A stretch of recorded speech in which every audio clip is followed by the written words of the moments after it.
Welcome to Tampa Home Talk with your host, native Tampa real estate girl, Katrina Madewell, a full-time, passionate, out-of-the-box thinker, love for home ownership kind of realtor with over 21 years of combined mortgage and real estate experience. Tune in every week at this time for expert advice on everything you need to know about home ownership, finance, maintaining great credit, building wealth, and making your everyday life better, and how you can be financially successful today and tomorrow. Remember, love where you live or let Katrina fix it. Now, here's your host of Tampa Home Talk, Katrina Madewell. Good afternoon. Thanks for joining us this weekend on Tampa Home Talk. We're so glad to have you back. If it's your first time joining us, be sure and check us out on the web at tampahometalk.com. And we also have all of our past shows via a podcast. You'll enjoy checking out some of those with some of our past guests we've had on air. We're really excited to have in the studio today Sarah Jones with Woody & Sons Moving. Thank you so much for joining us. Thank you for having me. She was referred by a very good connection of mine. She also hosts a show here on Tan Talk at 11 o'clock on Thursdays tonight, correct? Or Thursdays? Thursdays at 11 p.m. is Lori Zook's show, right? Correct. Half empty, half full. She sheds a light on a little bit different side of things. Starts out with the negative, kind of ends into the positive. Our mission here at Tampa Home Talk is a bit different. So our goals are to help our clients keep and maintain good credit, live within their means, and build wealth. And then, of course, anything else that goes in and around home ownership, real estate, mortgages, and all the stuff in between. So thank you very much for joining us. Can you start by talking a little bit about who you are, who your company is? How'd you get your name? Well, it's pretty much a family story. My name is Sarah, and I am the owner of Woody & Sons Moving. Clearly, the name shows a family-based business. It was actually myself and my husband at the time who kind of fell into the industry just trying to survive with the economy falling apart. He had lost his job. I was pregnant. I had medical issues. I had to stop working. We started working off of Craigslist, had no knowledge of being business owners or the moving industry, and started doing day-to-day hauling for people. Upon doing so, I ran into one of my clients who was a very wealthy business owner and said that you guys have a gold mine here. You have something working for you between your customer service and your action. How long ago was that you started? 2008 was when we actually started it, what I didn't know as being illegal movers. In 2009, we registered a business with the state of Florida and became what is known as legal, licensed, and insured movers. Gotcha. And it was interesting because we were talking a little bit before the show, and we were talking about the 3 different tiers of moving companies. Okay. That is my analyzation. I love it. I think it's great, though. It's so real time. It puts stuff right into perspective for the person listening so they can understand exactly where you're coming from. So will you break those down and kind of dive into that a little bit? Okay. So over the years, I have learned a little bit about the industry, and in my analyzation as a consumer, I look at it as a tier service. You have what I call the bottom of the tier as a Craigslist mover. That is where we all start, unlicensed, uninsured, or you are licensed and insured, but you're very low cost. So what's the benefits and some of the risk in working with somebody like that? Well, you have the normal risk as you most hear in Craigslist. You don't know what you're getting. It could be any Joe off the street. They can be licensed and brand new with no experience, as I was. They can be unlicensed, no legal repercussions whatsoever for you, the consumer. The biggest benefit and is then what affordable. about your stuff, too? I mean, like, if they break any of your stuff, there's probably no If they're not licensed, there is anything. no coverage. There is nothing you can do legally if they are not licensed. And actually, Craigslist has a waiver that anybody who uses Craigslist accepts and acknowledges that. You know, Craigslist does not do license verification, whereas some of the other sites do. I know some of the stuff that we encounter on the real estate side is we actually have had people post our properties that we have where we're representing a client, like a seller, and they have a real property that they're either trying to sell or lease. And then some of these scammers actually know that they're vacant, and they will take advantage of that. I had a client that lived in Ireland and was trying to lease out this property, and there just so happened to be a police officer that lived down the road and was smart enough to kind of look me up to see if the property was really listed, and then called me and told me the whole story about how this guy did it. So from a real estate perspective, you know, we are licensed, obviously, and insured and all that stuff. And we're an actual realtor, which is who I am. I'm not just a real estate agent. I'm a realtor. Means we abide by a certain code of ethics. We have to follow a certain criteria. And so we have a due diligence to report that type of stuff. So we have to report it to the FBI. Exactly. So it's interesting, but you see all kinds of stuff on Craigslist, and we as agents, we post our properties because we know people are looking there, but it certainly would not be my first choice. Exactly. And the same goes for us movers. We post our listings there. When I was a Craigslist mover, I would post 30 to 40 times a day. Now that I've grown into the next tier of service, I might post 3 or 4 times a day. So how did you get to that place where, now you obviously have license, insurance, and... License and insurance is very easy. It's a matter of applying to the state and being approved. Your Florida license for what consumers will know as an IM number, Interstate Mover License Number. Again, that's just a quick application. Insurance is cargo insurance and auto insurance if you own trucks. A lot of the new Craigslist movers do not own trucks. They rent rentals, and that's nothing to say bad about them. I, as a mover who've been in the business for 4 going on 5 years, I also rent trucks.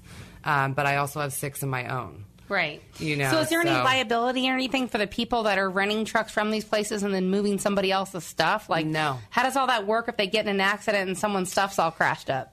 Unfortunately, that's the risk the consumer takes. Gotcha. And it really depends on how they rent it. Every rental, Budget, U-Haul, Penske, they offer a coverage. But the renter accepts or denies. So it's going to be a question of, do they want to spend the extra $8 to $23, depending on who they rent from, to have up to $5,000 in coverage? Keyword, up to $5,000 in coverage. If you have your household items in a truck that is rented and the mover is licensed, did they take that insurance? So it's probably not going to cover the baby grand, is what you're saying. No, not at all. It's probably not going to cover the master bedroom set with the 4-poster bed and granite top.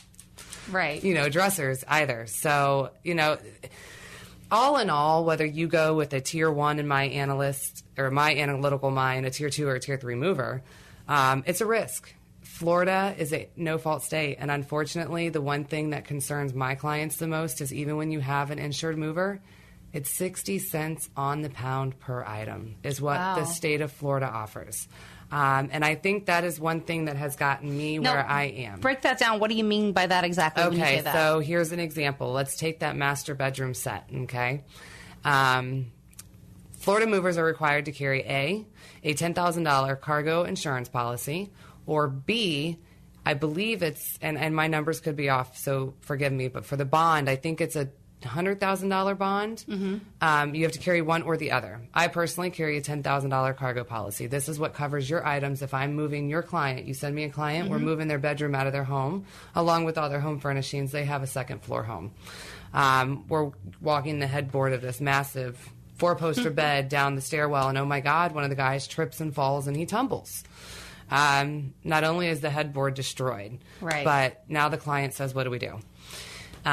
Florida Movers License or Florida's Movers Insurance says, okay, submit it to the insurance company. They're going to discover that it's a total loss, and they're literally going to write your client a check for that headboard that weighed 200 pounds. They're going to do 60 cents per pound on the 200 pounds. Okay. Which ultimately, in my opinion, as a mover and as a consumer, is a slap in the face. So I think where I personally have grown in business is I don't typically honor or offer the 60 cents on the pound. I take it to where I either give my clients an option to go and purchase a third-party insurance, which they can do so. It's not cheap. What does something like that run? Do you have any idea? Usually $6 a pound on the poundage. I've gotten quotes for some of my higher clients. So you load up a truck and you see how much it weighs? No, actually the client, are responsible for making the call. You call a third party. I want to say Baker's Insurance is something like that. Okay. I could be wrong with the name. Just kind of curious how that works. They would take an inventory, and every item, your dresser is an estimate of 30 pounds. Your bed is an estimate of 200 pounds. They take your inventory and they say, okay, you have a cumulative estimate of 5,000 pounds of items. And they're going to charge you a dollar amount per poundage. And within the industry, you have your up season and your down season. So typically in the on season, which is the summer months and stuff that we're walking into, their dollar per poundage of coverage goes up. Now, yes, so they change the rates based on seasonal? Is that what you're saying? They can, yeah. Wow. Movers do it as well. I personally don't. My rates stay the same year round. I do change every year that I grow. just to get out of that bottom tier now into what I am, the middle tier. And then you have your corporate movers, your franchise, 2 Men and a Truck, apartment movers, stuff in that nature. Gotcha. Whereas those guys, you hand a big check to the owner and you say, give me a few trucks and give me the industry, and that's how you become those movers. They probably pay the insurance through the nose, so as a result, they have to pass some of those costs on to the consumer, I would imagine. Correct. Right. So, Frederick, how we doing on time, Cedric? I've got another few minutes here. Okay. So let's talk about what are some of the things that people would need to know before they would actually hire a mover? Like, what are some of the top things they should be asking? What are some of the things they should watch out for? That's actually a good question. When you talk about licensing, and you talked about your story with Craigslist and other people posting the homes, Florida has 13 human beings that regulate the movers industry along with the pawn shops. Wow. So they call it a regulated industry. It's not. By 13 people. By 13 people, exactly. So even if, you have a complaint, there's little recourse. But the license number, which is the IM number, my IM number is 1805. It is a known scam where movers continue to give out another mover's IM number so that they face-wise look legal. If you go to 800-HELP-FLA.com, there is an actual link on the website where you can check that license number to the mover's name and whether it's valid or invalid when it expires. So if you go to 800-HELP-FLA.com, on the left-hand side, you would select Consumer Resources, and then you would select again on the left-hand side, Business Complaint Lookup. And in that section, you'll see a page where you input a license number, and you actually input, for instance, mine, IM 1805 as one word, and you hit search, and it will pull up the results as to whether it's valid, invalid, and what that company name belongs to. That's interesting that people would go so far as to give out another mover's ID. I've had it done. So are they giving a different name too, or your name as well? Nope, they advertise with their own name, but most consumers don't know that you can verify this. If you Google verify a mover's license, it doesn't always come up in Google. You actually have to look for it. So number one takeaway would be to verify your mover's license, that they're they're licensed, but they are who they say they are. Exactly. So you're listening to Tampa Home Talk. This is your host, Katrina Madewell. I know that we just spewed a whole bunch of information at you, but we want to make sure that you get it. So we'll be sure to post those links and stuff on our website, which is TampaHomeTalk.com. You can also follow us across the web on Facebook and Twitter at Tampa Home Talk. We'll be back in just a minute to go over some details and get into some of the additional things that you need to know before you ever hire a mover. Reach out to us anytime at our off-air number, 813-936-2302. Again, 813-936-2302. Be happy to connect you with Sarah or any one of our guests. Back in just a moment. Welcome back to Tampa Home Talk. This is your host, Katrina Madewell. We're in studio today with Sarah Jones with Woody and Sons Moving. We're going over some of the things that you need to know before you would ever hire a mover. If you missed any part of today's show or the beginning part, we know you might be getting in and out of the car. Please check us out on the web at TampaHomeTalk.com. Also on Facebook and Twitter at Tampa Home Talk. And every single one of our shows is available via a podcast. So before you move or your neighbors move or somebody moves, make sure you check out our show and or give us a call. We'll be happy to get you the information. 813-936-2302. That's our off-air number, 813-936-2302. And you can always send us a tweet at Tampa Home Talk, and we'll always get back to you. So, Sarah, thanks again for joining us this afternoon. So one of the first things you mentioned was verify their mover's ID. Correct. And verify they are who they say they are and that they're not someone else using a different mover's number. Correct. Because you can verify your complaints and that type of stuff, as you mentioned on the site. Okay, yes. So we'll post that stuff on our website at TampaHomeTalk.com. So what are some of the next things? Like, what would number 2 be? Second additional would be the insurance. Often enough, insurance is canceled or relapsed or something in that. Relapsed. Gotcha. What is that other word? Out of date, expired. It's not effective. Yes, exactly. And the state doesn't often catch up quick enough to disable that IM number. So the next thing you do is ask the company for a certificate of their insurance. This is a dual protection because if you drop that, grand piano and something in that nature. Yeah, we'll just use the baby grand for our little talk of the show. Yeah, because it's nice and expensive. That is a specialty mover, FYI, guys. Right. So, But they dropped it could the be big. anything. Like what else, for example, like a safe? A good one is or a TV, one of the plasma TVs. There you go. That's a great one. That could be a Tumbles couple down grand. the stairs. Yeah. Again, the state says we only have to pay 60 cents per pound. So let's say we tumble down the TV down the stairs, and all of a sudden, Bob with Joe's moving or whatever the case may be, doesn't answer the phone anymore. They don't pick up the emails. They don't respond. Now they don't want nothing to do with you. Because Bob's already sent Joe the text that he broke the TV, I'm sure. Right. And so if you had originally gotten the certificate of insurance from this company, you now know that A, they have the insurance. You also have the insurance contact information.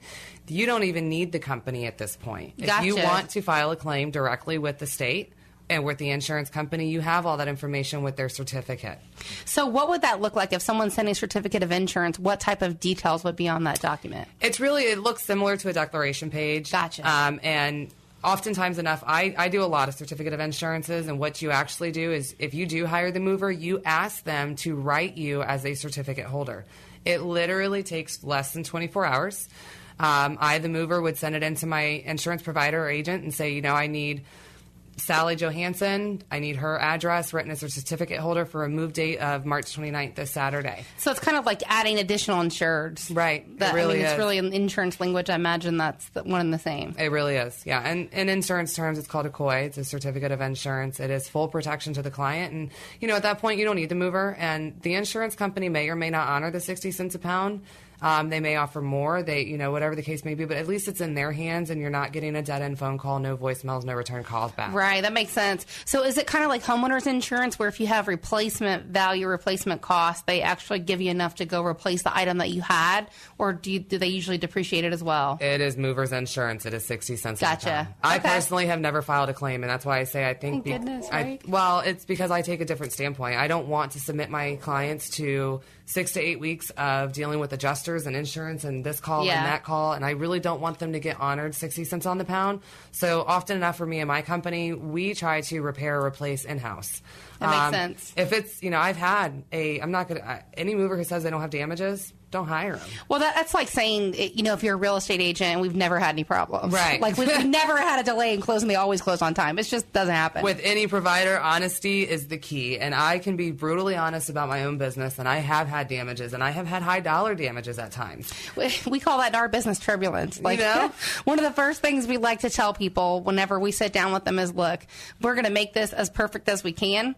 We're going to be your pilot for this process. And Right. if we can give you a turbulence-free flight, we're sure as heck going to try. Right. But we may encounter turbulence. And if we encounter turbulence, we can't, promise you that we're not going to hit any. But if we do, we'll do our best to navigate around it, under it. If we have to go through it, we'll tell you about it and we'll fix it. We'll make Exactly. it right. Well, and I think it also results to the ethics of the business. A great example is, for myself, we have a client that we actually moved him yesterday or the day before. And they're actually private homeowners. They do a lot of rentals and vacation homes on the beach. They're a very high-end client. I move with them all the time, and it's just normally rearranging items that are extremely heavy. Mm-hmm. We had an armoire 3 days ago, 450-pound armoire.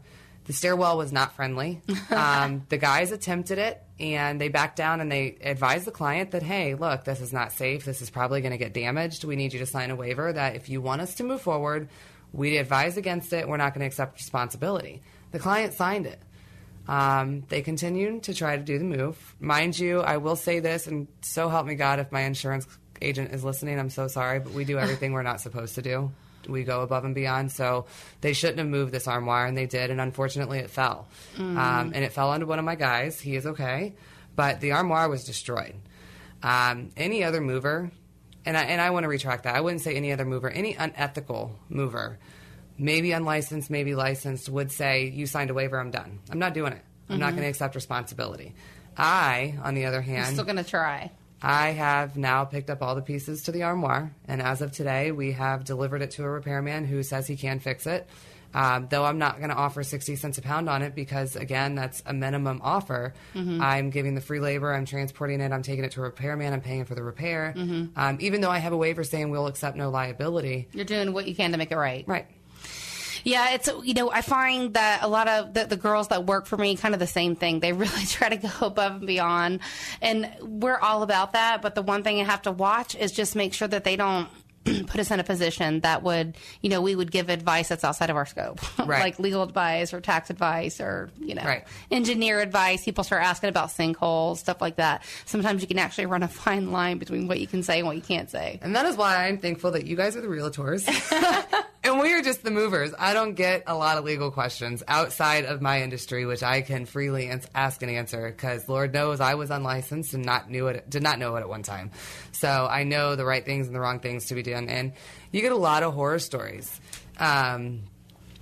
It's interesting though to hear because I'm sure there are so what kind of stuff, I'm just curious because we love stories. Okay, here's the best one. Well, what kind of stuff have you heard? What's the best one, and what kind of stuff have you heard that say maybe somebody else just fired their mover and came to you? Okay. The biggest complaint in the industry, outside of the damages and the movers don't answer, is this notion of flat rates. Okay, well, here you go. All movers are by the hour. It's any consumer, even myself. If somebody comes in on hourly rate, I don't want you sitting around, and that is a fear. So movers advertise flat rates.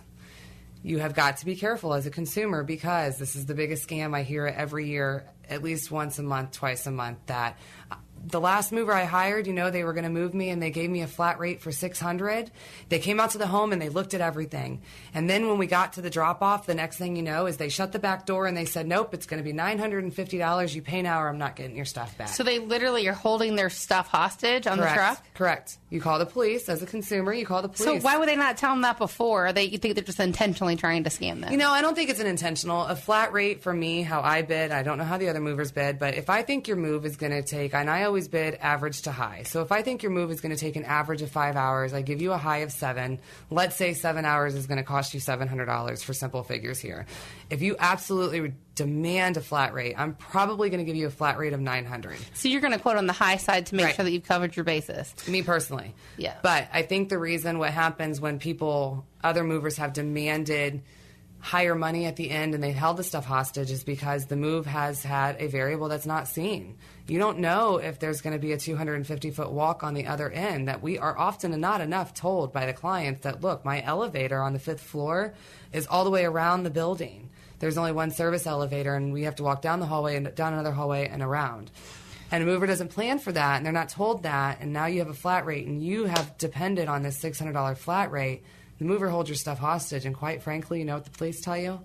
It's a civil case. Yeah, I could see that. I could totally see that. That is nuts, because when you think about your stuff, moving is hard enough. Right. People are going to want to just get their stuff unloaded as fast as possible so they can sleep in their bed, right? And it's an awful situation. It really is, to hold somebody's stuff hostage. And I personally, I don't like flat rates. I will do them on occasion. I really am just completely against it. And I've lost a lot of clients because I won't do it. But I try to explain to them that if I think your move is going to be $700 at the max, I'm going to charge you $900 for a flat rate because I don't get to see that new home. I don't get to see the stairs that are going to the 3rd floor.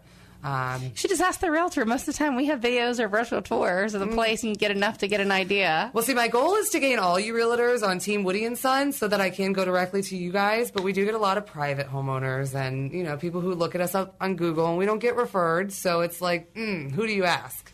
Google can be a good referral source, but people like us, I think, are certainly better. Absolutely. So I love my realtors. For those of you listening, thank you, and thank you. Realtors are the best. They know the details of each side, and often enough, they're a buffer. If the client is nervous, or if they don't have time to provide the details that we need, often enough you can go to the realtor, and it's a partnership. It really is. It's a partnership. And that's the thing too, is when we recommend our show partners, it's usually somebody we've worked with a lot. We've referred a lot of clients to them. We're very familiar with their process, and we try to let the nuts go early. That's my saying. So if I think they're just wackadoos that called me off Google, I'll usually say no and kind of back out that point. So most of the time my referrals are pretty good because we like the people we work with. I've learned the hard way to say no. I used to never say no, and I learned the hard way that you have to say no. Sometimes you do. You do. You're listening to Tampa Home Talk. This is your host, Katrina Madewell, and we have to take a real quick break here, but we'll be back in just a few minutes, and we're going to continue with our 10 things you need to know before you ever hire a mover. Sarah Jones here in studio with me today with Woody & Sons Movers, and we'll be back in just a minute. Stick around.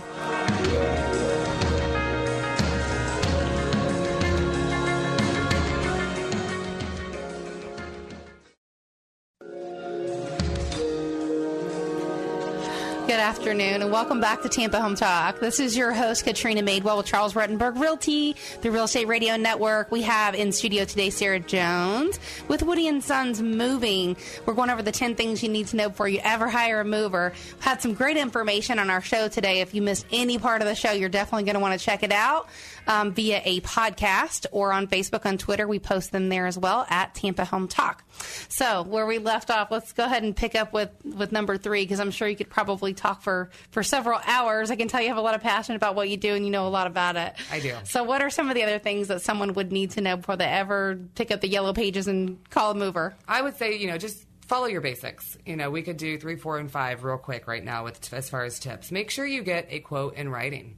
Often enough, we give phone quotes, which is great for your initial shopping, but narrow it down to 3 people, 3 movers that you like, that you feel comfortable with on the phone, that will answer your questions and take the time to really make you feel comfortable and understand, and then ask them for a written quote.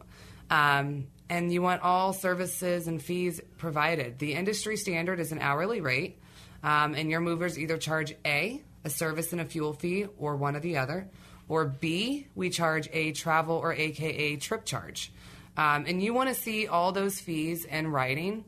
You don't want them to show up to your house and now you have movers here and it's moving day and you have to be out by midnight because your home buyers are going to be in at 9 a.m. the next day and the closing was postponed, so it was all last minute in the same day, and your movers show up and the next thing you know is you have a service fee, a fuel fee, a travel fee, a stairs fee, a mileage fee, and you want it all in writing. That's the most important. And by law, we have to provide it in writing. Most people don't know that. And is there a time frame, like how many days in advance of the move, or just have to get it in writing? You just have to get it in writing. Technically, it's supposed to be signed by both parties. Okay. Which these days, everything's done electronically. Right. I often enough see that consumers don't want to take the time to do anything online, to submit the email, or for companies like myself, we have online quote forms. Mm-hmm. You're in a rush. There's a lot of last minute things, but it really is a protection. So I think, in my professional opinion, that a mover should be able to provide you a written quote, honestly, within 24 hours, 48 hours at the most. Gotcha. Whether it's by mail or email. I know you said you charge by the hour. Does it depend on where you're going as far as how far away your move is as well? Yes and no. I can't speak for the other movers. I do shop my competitors often enough. Okay. How does it work for your company? For my company, the service charge is the same everywhere. I service Pinellas, Hillsborough, Pasco, Manatee, Sarasota. Okay. All those to me are considered local. So if you call me from Spring Hill and you're going to St. Pete, you're going to have the same fee as somebody going from Sarasota to Tampa. Okay. Which is an hourly rate, and my travel fee is equal to 1 hour. Okay. Okay. Now, if you go outside of those areas, I personally charge it as a flat rate, and that's a guaranteed rate. And I can honestly say, as scary as that term is to consumers, I have never changed one, ever. Gotcha. Even when I underbid, I just don't find it ethical. You just take the loss and learn from the next time that you underbid the job. Right, exactly. And the reason I do it outside of those areas as a flat rate is because I really personally don't want my client sitting on an hourly rate on I-4. Gotcha, yeah. So it makes more sense, obviously, to move during non-peak, non-rush hour times of the day. If you can, yes. Yes. So that's an excellent tip right there. Absolutely. I mean, that alone, I think, is worth a lot of value, because I think a lot of people don't think about that. Right. They try to get stuff going. Now, is there any charges any different for the weekend versus during the week? Some movers do, yes. Some movers do charge different for the weekend. I have found in my competitor shopping that it's more of what I call the corporate movers that do that. In fact, in your off season, they tend to push all their moves to their weekends because they don't want to operate one job on a weekday and another job 4 days later because it's very slow. For me, no. I keep my rates the same, whether it's a Monday or a Sunday or a Saturday. I don't change the rates for the peak season and or the weekends or the weekdays. Some movers do, yes. And you guys are also on Angie's List, correct? Yes, okay. We have won the 3-year in a row service award. Because we do check out all of our guests here on Tampa Home Talk. We don't just bring anybody in studio. So we have to make sure that they're highly referred, highly recommended, have good reviews, and not just the people in India being paid to write reviews. Like right. They're real reviews. No. And, people are, because real people at the end of the transaction are going to get you. So every time I'm with somebody or I'm with a client, I just try to imagine if this was me and it were my family, it were my stuff, who would I want? That's actually how I've built it. My mom is a single woman, and I've seen service providers take advantage every time. So as the one who's always operated the phones and the customers and the emails, I just treat it as I want somebody to treat myself or my family. I really do. How did you get the name Woody and Sons? Is that someone's name in your company? Oh, the truth be told. It's a fun story. It's okay. We love Ford. Yeah, I was young and married, and that's who I built the business with. It was a 50-50 effort, in all honesty. His name was Elwood. We called him Woody for short. Gotcha. I now have a Woody the Fourth at home. Okay. He's my little mascot. Yes, I said mascot, but he is a mascot when it comes to the moving industry. I know we were talking about him picking up stuff at 1 year old, the little stuff. Yeah, he gets very angry if he's not allowed to use the dollies and help the guys. It's quite entertaining. So I chose to keep the name because you talk about referral and repeat and checking them out. Miss Lori, who referred us to you, was one of my first clients back in 08 and 09. She still moves with us. She still refers to us. People know that name. It also insinuates she's a great client to have, too. I call her one of our little squeakers because we always get these people that they're our high referrers. Like, we know the people that just tell everybody they're our little squeakers. She is a wonderful, wonderful, wonderful person. And I've told her several times that, if I had enough push to make people fix their credit, I would hand her out left and right. Left and right, but unfortunately, people just don't care because the economy doesn't support it, in my opinion. So yeah, we find too a lot of people they're either credit's either good, bad, or they don't know, and they don't care or they don't look until they need to know, like they want to buy a house or something, and then they want to fix them it. To care. Then they want to fix it, and it's like, you got to fix it now. Well, it takes a few years. My analogy to that, I tell people, we're looking at this credit file because I come from the mortgage background, so I have been around since before credit scores existed. I'm dating myself, but anyway, so I'm looking at this going, this stuff didn't happen overnight. This wasn't a 30, 60-day thing. This is years of stuff in the making. It's not going to come off in 30 days. Fix it in 30, Yep. It's going to process. So most of the time it has to be a very conscious decision. People need to pay attention to, what the details are and fix them. And I know she goes into a lot of things too, as far as, moving data loss activity up. And we have that podcast in case you want to listen to it later. But so Lori has educated me. I will say that. What are some of the other things that you should know about movers that, what about someone that's never moved, or maybe they moved themselves the last time and this time they're hiring a mover. So maybe they just don't know what to expect. What to expect is a great one. I actually send an email out that is what to expect. Some of the pointers is outside of knowing the cost and the variables and stuff like that. Those of you who have those specialty items, the baby grand piano, an upright piano, a 700-pound gun safe. You want to know if you have a specialty item that is not an ordinary daily household item, will they charge you for it? Often enough, yes, we do. And the prices vary. Another good thing to know is, there's two different types of moves. If you're getting a full service move where we pick you up at your one house and we drop you off at your new home, will the mover provide all the assembly and disassembly at no charge? So are they going to come take down the bed and then put it back together to a new place? Correct. Assembly and disassembly, do they do it at no charge? Is it an included service? That's a very big variable. What a shocker that would be. If someone comes and they take down your bed and then you go to the new place and they're like, oh, you're on your own. Well, good luck. And on the flip side of that, we walk into households every day where they've taken everything down and they want us to put it back up. And it's like, I don't know how that crib came apart. I don't want to put a crib together, and the next thing you know, baby Sally we can't do it. Yeah. So it's good to know and ask up front, and in reality, that saves a lot of time. So if you are a client on a budget and you want to know the ways to cut in and out, do your own disassembly and reassembly if you have the capability of doing it. Does the mover provide all the blankets and the dollies and the shrink wrap? Shrink wrap is a big one. Some movers provide it at no cost. I do. So talk about the shrink wrap. What are we doing with that? All right, household wives, this is what shrink wrap is, okay? It is industrial saran wrap for your kitchen. You have that china cabinet that's grandma's, and you're wondering, well, how are these doors going to stay closed? Because you don't want to tape them because tape is going to pull the wood, and rubber bands will snap. We shrink wrap it. We wrap it in plastic wrap, and it keeps the doors closed, and that's what prevents everything from flying out. No, you don't want to have grandma's china in the cabinet anymore, but we can prevent the doors from shattering. Some movers charge you for the shrink wrap, and some movers don't. My philosophy is this. If it involves moving, it's included. Outside of the specialties fees. I'm not going to charge you to go up and down your stairs. I'm not going to charge you for your mileage. I start your clock at your door and I end it at your door. No, we don't charge for blankets. No, we don't charge for shrink wrap. No, we don't charge for assembly and disassembly. That all involves moving. But those are very pertinent questions to ask up front because that's not an industry standard. There are people who will charge for that. There are companies who do charge for that. And the next one would be labor moves. We can talk about that. And what labor moves, what is that exactly? You're loading a pod. Gotcha. You're unloading a truck. So we've seen more and more that, I mean, we have some buyers that are actually, they buy another house before they go, and that's obviously the easiest, best way to move. But sometimes we know it's just not realistic to have that happen. So, which is a great point, because that's another point that we can touch base as a good question for clients. You're listening to Tampa Home Talk, and this is your host, Katrina Madewell. And we have in studio today Sarah Jones with Woody & Sons Moving. We'll be back in just a few minutes to wrap up our show.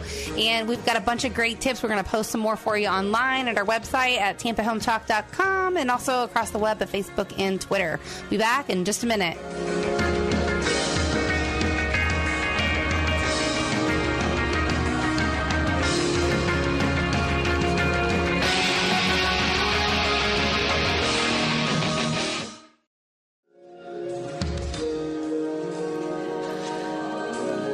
Welcome back to Tampa Home Talk. Thank you so much. If you're just joining us today, we have Sarah Jones in studio with Woody & Sons Moving. We've had a great show regarding moving and some of the things you need to know and the 10 things that a lot of movers will never tell you and the things you should ask before you actually move. We had a good time in here actually talking about some stuff during the break that we definitely want to include in the show. And we see this all the time, simultaneous moves, like where you're buying a house one day and selling one the same day, buying the other one the next. That's like a domino effect. There's so many things that can go wrong in that scenario. If you're blessed to have had that and you had a really great realtor, you need to thank them. And we do pull it off regularly, but I can tell you, I personally would not do it. There's a lot of hiccups that can be involved in that, but I know sometimes the circumstances people have to do it. So let's talk about that. If it's a same day move, moving out one day into the next one and deposits and all that stuff. Okay. Another key point of the 10 things to know is, does your mover take a deposit to hold the date? Okay. If they do, is that deposit good? If your closing postpones, if you have to change your date of the move, you put a deposit for March 29th, your closing postponed on Friday, now you have to move on March 31st. Is your $200 deposit transferable by date, or do they eat it and expect another one? Big question, because, it's funny when clients, as soon as I hear the word closings on same day, I make a real giggle conversation with my clients and say, just so you know, I don't take deposits, and if the closing postponed, your move postpones, no matter what, I'm there for you, because it's so common. So you don't take a deposit to actually book your time? I do not personally, no. I do not. Because I'm just curious, like how that would work from a business perspective, because you could have potentially booked that time with someone else. It does hurt. I'm not going to say the word hurt. It does take an effect. It does. Yeah. I do lose a lot of moves because of closings, and that's typically the only thing. And very so often an apartment's not ready or something in that case. But you know what? You chuck it up to good business and ethics. I keep a lot more of my moves than I lose for a closing. And most of the time when I lose that particular day and time for that closing, you're going to take a last minute, and you're going to regain it a week later when the closing goes through. So what are some of the last-minute things that you've heard? Like, I know in my industry, I've been around here for like 22 years between mortgage and real estate stuff. We've seen a lot of stuff. Like, it's been a long time running joke that the movers are in the front yard ready to pick up the stuff, and then the closing's canceled. So. You know what? I actually, when we were 2 years ago, I think the most funny experience, and it wasn't funny. It wasn't funny. It wasn't funny at the time. Looking back, maybe now. It taught me. It really made my business point on this. Is we had a lady, and it was a last minute move, and she took a full truckload. Her realtor actually provided a truck to her clients for the move, so this is a labor only for us. We go in and we load the lady's house, and she's supposed to close that day, and she's only going to store 2 nights because her final closing for the new house was 2 days later. She shut off electricity. She shut off water. All her stuff is in this truck and being stored in Florida summer. And the new house fell through.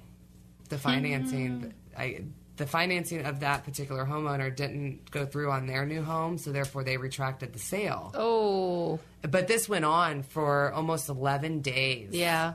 So here this poor woman's stuff is in the truck, and she's sleeping at a friend's house and can't go back home to her house. And That's what I mean by the domino effect. I think, we tell people when I first come in and take a listing, I tell my clients to pack up anything they know they're not going to use right now or in the next 2, 3, 4, 5, 6 months. Pack that stuff up so it's out of the way. The other stuff you want to pack it last, and keep it around just in case. And if something can happen, it will. It's just the law of Murphy and just the whole jinx, Well, and I got to say, in defense of movers right here, and this goes for everybody, and as an understanding to the consumer and even to the realtors, it's not just that side that gets affected. The movers, we really rely on the consumers to give us the pertinent information for their move.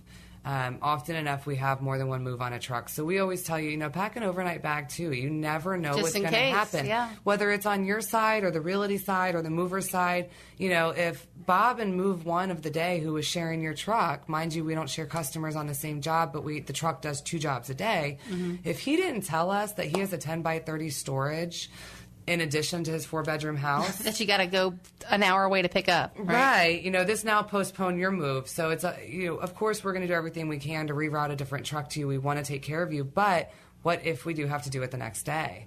We'll accommodate a hotel room for you. We'll take care of all that for you. It's not your fault. It's not our fault.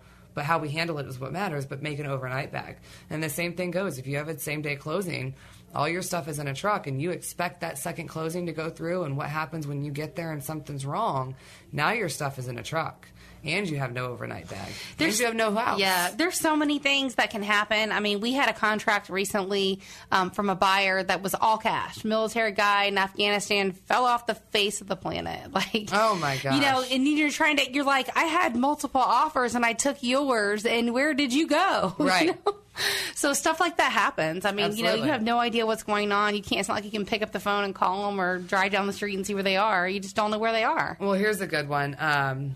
We have windows of some of these high rises. For my company, we do deal with a lot of high end stuff. And we had, it's a written testimonial from this lady right here. Her name was Edna. Very, very nice old woman. She had helpers that were assisting her, and she was just a panicky mess. Understandable. So I would calm her down, and I always got her to an understanding position, and she was honestly a ball of joy. The woman, as much as she panicked, was hilarious. But we get to her new house. Moving's up there with death and taxes. I mean, it's one of the most stressful things you can do in life. I don't know how I have hair, and I don't even move. I feel like I take on 20 moves a day just because I do take on the client's stress. Yeah. I do. So, not to interrupt your story, but it is okay. up there. This particular one, here's a great scenario. We have to be out of this building by 5 o'clock because of their moving windows. It's a high-rise building. She's on the 5th floor. Oh, my God, if the elevator doesn't break. Oh, gosh. So, sorry, guys, at Woody & Sons Moving, but run it up the stairs. Absolutely. We will do it. We won't stop. We can't. It's not about what happens. It's how it's handled. And so your guys are not going to be sitting around smoking cigarettes waiting on the elevator to restart. Absolutely not. She had 2 26-foot truckloads that day, and the elevator broke during the unload. And if we didn't have guys running up those stairs, in fact, what we did was she had a 4-man crew, and we ended up bringing 3 other men out just to help. But we did run all 5 flights of stairs for both truckloads. Wow. I called them at leg day. Yeah, I mean, that was my resolution was it's leg day, guys. Movers don't pay for a gym membership. You told them that you gave them the workout and didn't even charge them for it, right? I'm telling you should be thanking me. You're listening to Tampa Home Talk. This is your host, Katrina Madewell. We've had a great time today in studio with Sarah Jones with Woody & Sons Moving. If you missed any part of today's show with the 10 things you need to know before you ever hire a mover, please, by all means, check out our website, which is tampahometalk.com, Facebook, and Twitter. We're going to go into a couple more tips before we have to wrap up, but we're going to post them all on the site there for you. Real quick, some simple pointers. Most customers pack their own boxes. Are those covered or are those not covered with the movers? Often enough, they're not covered. We can't guarantee that you packed them. Dressers, does the mover require you to remove the clothes out of the dresser? Most of us do not. You can leave soft items in, but us women who like to keep jewelry, or for males who like to keep armor or anything in there, that needs to come out, anything that's breakable. Big thing. So you guys are moving the stuff with things in it? Clothing items, soft items. Okay, clothing. Yeah. Gotcha. You're talking about dressers. I mean, the little desk, if you went and opened my desk drawer, it needs to be empty. It might fall apart moving it. Yeah, it needs to be empty. It's just there's too much in there. So soft items can stay in. big one that's awesome is, will they provide wardrobe boxes for those hanging clothes? Ladies, males, gentlemen, lots of suits. Yeah. You don't want to pack those. Will they provide you with the wardrobe box? How many and how much? Are they included or are they not included? Because that's a big convenience during moving too. Yeah. I know there's a lot of people that are just like, let me hire the guy, but then they don't think about the stuff that goes into that move because they do what they do. Like me, I do what I do with real estate and leave the other stuff up to you guys. Right. And we leave the other stuff up to you. When they say a closing has not gone through, I say call your realtor. I'll be here when you're ready. You're listening to Tampa Home Talk. This is your host, Katrina Madewell. Thanks for so much for joining us today. You can catch us here on 1340, 1350, and 1400 every Thursday and Saturday at 5 p.m. We'll be back next week. In the meantime, check us out on the web at tampahometalk.com, and we'll see you next week. Bye for now.